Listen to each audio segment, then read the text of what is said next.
Hello student, नमस्कार। स्वागत करते हैं आप सभी को मेरे इस यूट्यूब चैनल पे। तो आज हम छोटे से वीडियो में सोशल साइंस के 10 वीवीआई ऑब्जेक्टिव को लेकर आए हैं, तो बहुत ही इम्पोर्टेंट होने वाला है। तो चलिए ज़्यादा देर ना करते हुए हम सवाल को देखते हैं। पहला नंबर सवाल से शुरू करते हैं। पहला नंबर सवाल क्या कहता है? रूस में कृषक दास प्रथा का अंत कब हुआ? तो देखिए, रूस में कृषक दास प्रथा का अंत 1861 ईस्वी में हुआ था। कितने ईस्वी में हुआ था? तो 1861 ईस्वी में। आप लोग को याद होगा कि रूस में कृषक दास प्रथा का अंत कब हुआ? 1861 ईस्वी में हुआ था। तो इसका राइट आंसर क्या हो जाएगा? ऑप्शन नंबर ए हो जाएगा। चलिए दूसरे नंबर सवाल के ऊपर चलते हैं। दूसरा नंबर सवाल क्या कहता है?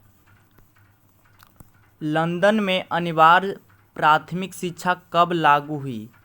ऑप्शन ए में दिया हुआ 1850 में, 1855 में, ऑप्शन सी में 1860 में, ऑप्शन डी में 1870 में। तो लंदन में सन 1870 ईस्वी में अनिवार्य प्राथमिक शिक्षा लागू किया गया था। तो इसका राइट आंसर कब हो जाएगा? 1870 ईस्वी में लंदन में अनिवार्य प्राथमिक शिक्षा कानून को लागू किया गया था। तो इसका राइट आंसर क्या हो जाएगा? डी हो जाएगा। आप लोग सीधे याद रखिएगा कि लंदन में अनिवार्य प्राथमिक शिक्षा कब लागू हुआ था? तो 1870 ईस्वी में हुआ था। चलिए तीसरा नंबर सवाल के ऊपर चलते हैं।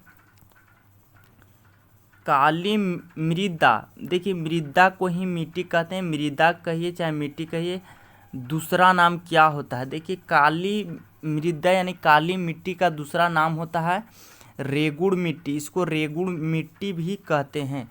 देखिए, काली मिट्टी किस फसल के लिए आदर्श माना जाता है? तो काली मिट्टी जो होता है, यानी कि काली मिट्टी कहिए चाहे रेगुड़ मिट्टी कहिए, एक ही बात है।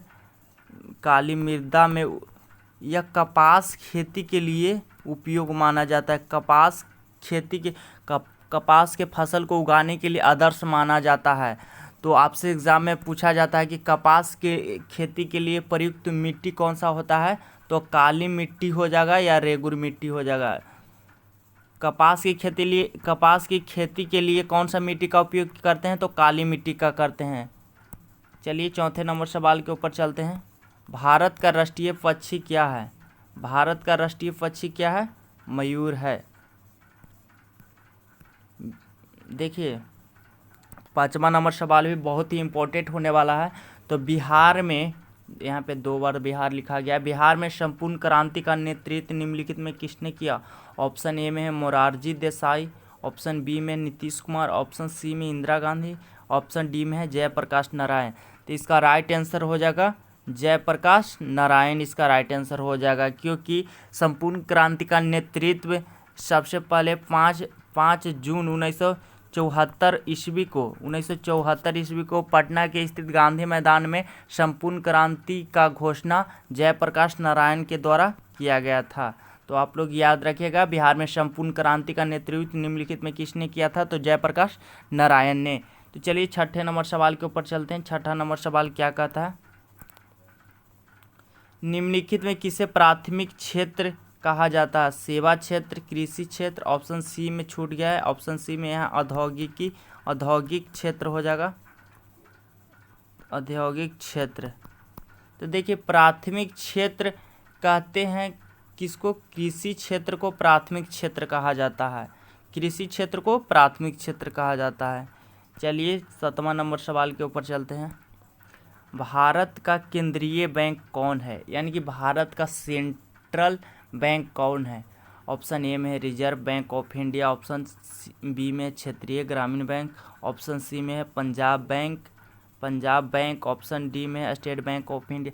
देखिए, भारत का केंद्रीय बैंक कहने का मतलब होता है कि सभी बैंक को, जैसे भारत का केंद्रीय बैंक कौन है? तो इसका राइट आंसर हो जाएगा रिजर्व बैंक ऑफ इंडिया, भारतीय reserve bank of India. Reserve bank of India को आरबीआई शॉर्ट फॉर्म में कहते हैं, यानी रिजर्व बैंक ऑफ इंडिया। तो देखिए, रिजर्व बैंक ऑफ इंडिया को भारत का सेंट्रल बैंक यानी केंद्रीय बैंक कहते हैं, जो पूरे देश का सभी बैंकों का नेतृत्व करता है। जो पूरे देश के बैंक का, माने भारत देश बैंक का नियंत्रित करता है। सभी बैंक को नियंत्रित करता है कौन? Reserve bank of India. तो सेंट्रल बैंक ऑफ इंडिया कौन है? तो रिजर्व बैंक ऑफ इंडिया आप लोग याद रखिएगा आरबीआई। आप लोग आरबीआई की स्थापना हुआ था 1 अप्रैल, अब स्थापना भी याद रखिएगा 1 अप्रैल 1935 ईस्वी को आरबीआई की स्थापना हुई थी। कब? 1935 को। तो चलिए 8वां नंबर सवाल के ऊपर चलते हैं। बाढ़ क्या है? प्राकृतिक आपदा, मानव जनित आपदा, समान आपदा। देखिए बाढ़ एक प्रकार के क्या है? प्राकृतिक आपदा है। तो इसका राइट आंसर क्या हो जाएगा? बाढ़ एक प्रकार के क्या हो जाएगा? प्राकृतिक आपदा हो जाएगा। तो इसका राइट आंसर ए हो जाएगा। देखिए प्राकृतिक आपदा में कौन कौन से आता है? देखिए सुनामी प्राकृतिक आपदा का उदाहरण है। सुनामी हो गया, सुनामी। भूकंप हो गया, भूकंप प्राकृतिक आपदा का उदाहरण हो गया। बाढ़ है प्राकृतिक आपदा का उदाहरण हो गया। सुखाड़ प्राकृतिक आपदा का उदाहरण हो गया। चक्रवात, चक्रवात भी प्राकृतिक आपदा का हो गया।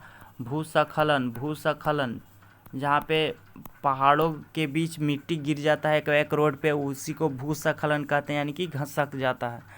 मानव जनित आपदा का उदाहरण क्या क्या हो सकते हैं? देखिए इसका उदाहरण आतंकवाद हो जाएगा, आतंकवाद हो जाएगा।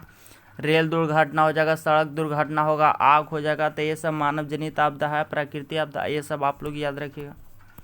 चलिए बाढ़ में सबसे अधिक हानि होती है। बाढ़ से सबसे यहाँ पे अधिक हानि होती है। देखिए यहाँ पे तो बाढ़ से हानि होती कहता, अधिक नहीं कहता। अगर अधिक नहीं कहता, सिर्फ देता कि बाढ़ से हानि होती है, तो फसलों को, पशुओं को, भवनों को तो सभी हो जाएगा। मगर यहाँ पे सबसे अधिक पूछ दिया है, तो सबसे अधिक जो किसको हो जाएगा? फसल को हो जाएगा। सबसे अधिक, बाढ़ आएगा तो सबसे पहले किसको नुकसान होगा? फसल को होगा। सबसे अधिक भी किसको नुकसान होगा? फसल को हो जाएगा। तो इसका राइट आंसर ए हो जाएगा, सबसे अधिक।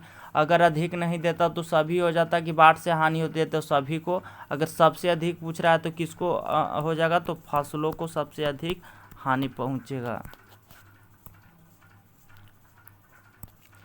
मरुस्थल मृदा का विस्तार निम्न में से कहाँ है? ऑप्शन ए में है उत्तर प्रदेश, ऑप्शन बी में है राजस्थान, ऑप्शन सी में कर्नाटक, ऑप्शन डी में है पंजाब। तो देखिए मरुस्थलीय मृदा का जो विस्तार है, तो आप लोग जानते हैं कि मरुस्थलीय जो मृदा है, मरुस्थलीय मृदा का जो विस्तार है, मरुस्थलीय जो मृदा का विस्तार है वो कहाँ पाया जाता है? तो राजस्थान में पाया जाता है। कहाँ पाया जाता है? राजस्थान में पाया जाता है। निम्न विस्तार कहाँ है? राजस्थान में। मरुस्थल जहाँ बालू को कहते हैं। 11वां नंबर सवाल है कि सीमेंट उद्योग का सबसे प्रमुख कच्चा माल क्या है? तो सीमेंट उद्योग का प्रमुख कच्चा माल क्या होगा? तो यह चूना पत्थर सीमेंट का उद्योग के प्रमुख कच्चा माल होता है, जिससे सीमेंट बनाया जाता है। चलिए इतना ही सवाल था हम लोग। देखिए अगर आप लोग ज़रूर 2 इम्पोर्टेंट बात, अगर क्लास 10th के आप लोग तैयारी करें मैट्रिक परीक्षा 2024 के लिए, तो आप ये अवश्य याद रखिएगा कि विश्व पर्यावरण दिवस कब मनाते हैं?